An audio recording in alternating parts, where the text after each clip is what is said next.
Hello students, তোমাদের সবার সেবা এন্ড আসাইক টিউটোরিয়াল চ্যানেলে স্বাগতম। তোমাদের সঙ্গে আমি অরুণিমা সিনহা চ্যাপ্টারের কোশ্চেন আনসার ডিসকাস করব।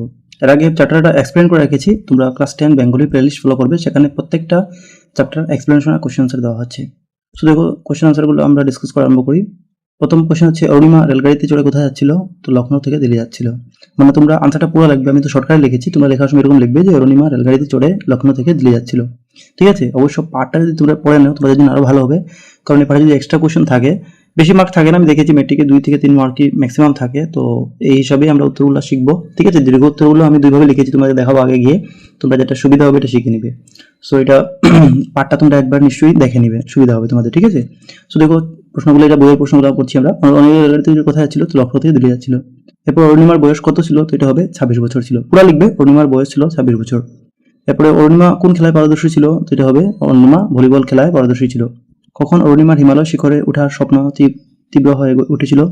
সেটা হবে হাসপাতালে চিকিৎসাধীন অবস্থায়, শয্যাশায়ী থাকাকালীন, মানে বিছনায় যখন ছিল তখন। ঠিক আছে, অরুণিমা কি কি সম্মান লাভ করেছিল? তো পদ্মশ্রী, তেনজিং নরগে সম্মান এবং অ্যামেজিং ইন্ডিয়ান অ্যাওয়ার্ড এগুলো লাভ করেছিল। সংক্ষিপ্ত উত্তর দাও। অরুণিমা কেন ডাকাতদের হাতে তার সোনার চেন দিতে চায়নি? সো এটা 2 মার্কের ধরে নাও। তো অরুণিমা ডাকাতদের হাতে তার সোনার চেন দিতে চায়নি কারণ চেনটি তার মায়ের দেওয়া ভালোবাসা ও আশীর্বাদের স্মৃতি ছিল। সে বলেছিল, এটি শুধু একটি চেন নয়, এটি আমার মায়ের দেওয়া ভালোবাসার আশীর্বাদ। এতে মায়ের হাতের পরশ লেগে আছে, তাই সে কোনো অবস্থাতেই ডাকাতদের হাতে চেনটি তুলে দিতে রাজি হয়নি। এটা হবে। ঠিক আছে, তারপর দেখো কারা কারা অরুণিমাকে অনুপ্রেরণা দিয়েছিলেন? সো অরুণিমাকে এভারেস্ট বিজয়ী বাচেন্দ্রী পাল, তার বোন এবং প্রখ্যাত ক্রিকেটার যুবরাজ সিং অনুপ্রেরণা দিয়েছিলেন। তাদের উৎসাহ এবং পরামর্শ অরুণিমা মনোবল বাড়িয়ে দিয়েছিল এবং লক্ষ্য অর্জনে সাহায্য করেছিল। এরপর দেখো, কোন ক্রিকেটার অরুণিমাকে বিশেষ অনুপ্রেরণা দিয়েছিলেন? তিনি নিজে কোন অসুখে ভুগেছিলেন? তো আনসার হবে, প্রখ্যাত ক্রিকেটার যুবরাজ সিং অরুণিমাকে বিশেষভাবে অনুপ্রাণিত করেছিলেন। তিনি ক্যান্সারে আক্রান্ত হয়েও মানসিক শক্তি ও আত্মবিশ্বাসের মাধ্যমে সুস্থ হয়ে জীবনে সফল হয়েছিলেন। তো তোমাদের একটা রিকোয়েস্ট থাকবে যে তোমরা যদি ভিডিওটা ভালো লাগে প্লিজ লাইক করে দিবে। তোমাদের জন্য এত কষ্ট করে এগুলো বানানি অনেক কষ্ট ফ্রেন্ডস। তো তোমরা একটু যদি সাপোর্ট করো খুব ভালো লাগে। ঠিক আছে, আমার মানে কষ্টটা যেন সফল হয়েছে এরকম বোঝা যায়। তো নিশ্চয়ই যদি ভালো লাগে তো প্লিজ লাইক করে দিবে। এরপর দেখো নেক্সট কোয়েশ্চেন, অরুণিমা প্রথমে কোন পর্বতে আরোহণ করেছিলেন? তার উচ্চতা কত? তো অরুণিমা প্রথমে লাদাখের সামসের কাংরি পর্বতে আরোহণ করেছিলেন। এটা করেছিলেন এখানে লেখা আছে।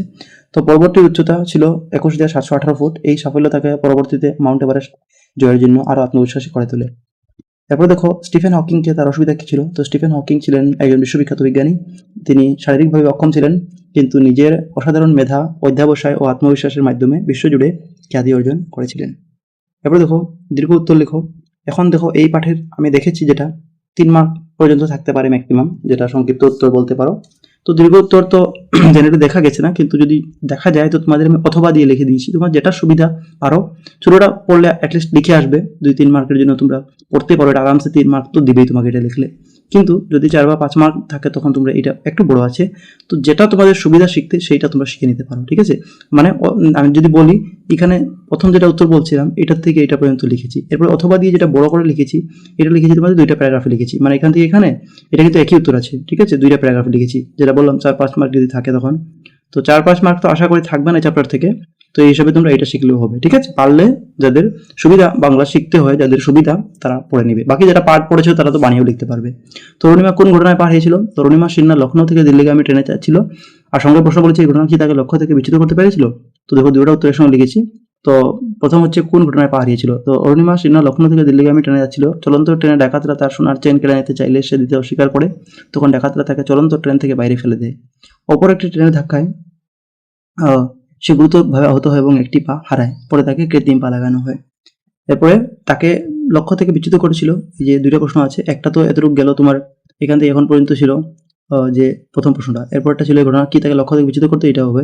কিন্তু এই দুর্ঘটনা তাকে লক্ষ্য থেকে বিচ্যুত করতে পারেনি, বরং সে আরো দৃঢ় সংকল্প নিয়ে কঠোর অনুশীলন করে এবং শেষ পর্যন্ত মাউন্ট এভারেস্ট জয় করে সারা বিশ্বের কাছে সাহস ও আত্মবিশ্বাসের অনন্য উদাহরণ হয়ে ওঠে। ঠিক আছে, তো একটা মানে ইউনিক আর কি উদাহরণ হয়ে ওঠে ওইটাই। এরপর অথবা দিয়ে যেটা লিখেছি একটু বড়, তো এটা আমি পুরো পড়বো না, এর মানে পড়ছি না মানে এটা ইম্পর্টেন্ট না এরকম না, কারণ পড়তে গেলে অনেক লম্বা হয়ে তোমরা দেখতে পাচ্ছ, তোমরা স্ক্রিনশট নিয়ে নিবে, ভিডিওটা পজ করে একটু লিখে নিবে। ঠিক আছে, যদি পুরোটা লিখতে চাও, ছোটটা লিখতে ছোট লিখতে পারো। এরপর দেখো নেক্সট, পর্বত অভিযানের অরুণিমা কি ধরনের বাধার সম্মুখীন হয়েছিল এবং কিভাবে তা অতিক্রম করেছিল? তো এটা তো বেশি ছোট হয়ে গেছে, এটা মনে হয় তোমরা বড়টা লিখলে চলবে, বড়টা, এটা সেকেন্ডটা লিখে নিবে সুবিধা অনুযায়ী। ঠিক আছে, সো দেখো পর্বত অভিযান অরণ্য না, এটা আমি বলবো ছোটরা লিখবে না, এটা বেশি ছোট হয়ে যাবে। যাদের শিখতে অসুবিধা তারা এটা শিখলে অ্যাটলিস্ট কিছু একটা মার্ক পেয়ে যাবে। আর যারা শিখলে এটা কি ধরনের বাধার সম্মুখীন হয়েছিল ভালো মার্ক তুলতে চাই এটা লিখে নেবে। তো পর্বত অভিযান অরণ্যে নানা ধরনের শারীরিক ও মানসিক বাধার সম্মুখীন হয়েছিল, এটা বেশি ইম্পর্টেন্ট আগেরটা থেকে। সো ট্রেন দুর্ঘটনা একটি পাহাড় পর তাকে কৃত্রিম পানি ও কঠোর প্রশিক্ষণ নিতে হয়। অন্যরা যে বিষয়ে কয়েক মিনিটে শিখতো তা শিখতে তার অনেক ঘন্টা সময় লাগতো। প্রশিক্ষণের সময় তার পা থেকে রক্ত বের হতো এবং অসহনীয় যন্ত্রণা সহ্য করতে হতো। শামশের কাংরিং অভিযানে নেপালি গাইড তার রক্তাক্ত পা দেখে বারবার ফিরে যাওয়ার পরামর্শ দিয়েছিল। এভারেস্ট অভিযানের সময়ও তার দুই পা থেকে রক্ত ঝরছিল। অক্সিজেন প্রায় শেষ হয়ে এসেছিল এবং শেরপা প্রাণের ঝুঁকির কথা বলে তাকে সতর্ক করেছিলেন। পথে বহু অভিযাত্রী মৃত্যুদেহ সেও দেখেছিল। এটা হচ্ছে একটা, যে কি কি বাধার এবং কিভাবে তা অতিক্রম করেছিল, এটা পরে প্যারাগ্রাফে আছে। যে কিন্তু অরুণিমা কোনো বাধার কাছে হার মানেনি। অদম্য সাহস, আত্মবিশ্বাস, কঠোর পরিশ্রম, নিয়মিত অনুশীলন এবং বাচেন্দ্রী পাল তার বোন যুবরাজ সিংহের অনুপ্রেরণা সেসব সাদা বাধা অতিক্রম করে অবশেষে 2013 সালে 21 মে মাউন্ট এভারেস্টে শিখরে আরোহণ করে তার স্বপ্ন পূরণ করেছিল। ঠিক আছে, তো প্রথমটা বেশি ছোট হয়ে গেছে আমার মনে হয়। যদি কাদের অসুবিধা হয় এটাও অ্যাটলিস্ট শিখে নিবে, কিছু তো মার্ক তো পাবে। তো আর যদি পারো যদি ভালোভাবেই সেকেন্ডটা শিখে নিলে এই প্রশ্নের জন্য পার্টিকুলার। ঠিক আছে, এবার দেখো অরুণিমা সিনহার এভারেস্ট বিজয়ের কাহিনী বর্ণনা করো। এটাও আমি দুইভাবে লিখেছি। এখানে দেখতে ছোট লাগছে লাইন, কিন্তু খাতায় লিখবে দেখবে অনেক বড় হয়ে যাবে। খাতায় তোমাদের 1 2 3 4 5 6 7 এখানে 7 8 লাইন দেওয়া থাকলে তোমাদের খাতায় তো 10 12 লাইন হয়ে যাবে। তো এটাও তোমরা বড় প্রশ্নের মধ্যে ঢুকাতে পারো। ঠিক আছে, এটাও লিখতে পারো, বা পরেরটা অথবা দিয়ে যেটা লিখেছি এটা একটু বেশি বড় আছে, অথবা তা বেশি বড় হয়ে যাবে। যাদের সুবিধা বড়টা শিখতে তারা এখান থেকে এই যে ট্রেন দুর্ঘটনা থেকে শিখে নিবে এই লাস্ট পর্যন্ত। আর যদি এইটা পড়ো তো এটাও ভালোই আছে। এটাও অরুণিমা সিনহা এভারেস্ট বিজয়ের কাহিনী বর্ণনা করো। তো ট্রেন দুর্ঘটনায় তার একটা পাহাড় অরুণিমা ভেঙে পড়েনি, হাসপাতালে শুয়ে থেকে সে এভারেস্ট বিজয়ের স্বপ্ন দেখতে আরম্ভ করে। বাচেন্দ্রী পালের তত্ত্বাবধানে কঠোর প্রশিক্ষণ গ্রহণ করে। কৃত্রিম পা নিয়ে নানা কষ্ট, রক্তাক্ত পা, অক্সিজেনের সংকট এবং প্রতিকূল আবহাওয়ার মধ্যে সে হাল ছাড়েনি, মানে হার মানেনি আর কি। কাঠমান্ডু থেকে 52 দিনের অভিযানের পর 2013 সালের 21 মে রাত 8টায় সে 8848 মিটার উচ্চতায় মাউন্ট এভারেস্টের শিখরে আরোহণ করে। এই অসাধারণ সাফল্যের জন্য তাকে পদ্মশ্রী, তেনজিং নরগে সম্মান এবং অ্যামেজিং ইন্ডিয়ান অ্যাওয়ার্ড সহ বহু সম্মানে ভূষিত করা হয়। তার জীবন আমাদের শেখায় যে দৃঢ় মনোবল, আত্মবিশ্বাস এবং কঠোর পরিশ্রম থাকলে অসম্ভবকে সম্ভব করা যায়। তো দেখো 3 নম্বরটা এটা লিখলে আমার মনে হয় হয়ে যাবে সুন্দর। সো এই পাঠে তোমাদের এইগুলোই প্রশ্ন ছিল, বেশি প্রশ্ন নাই। অবশ্যই তোমরা পাঠটা পুরো বুঝে নিবে। পাঠটা বুঝলে এখান থেকে এক্সট্রা কোশ্চেন আসলেও তোমরা 1 2 মার্কের আরামসে করতে পারবে। ঠিক আছে, তো থ্যাংক ইউ ফর ওয়াচিং।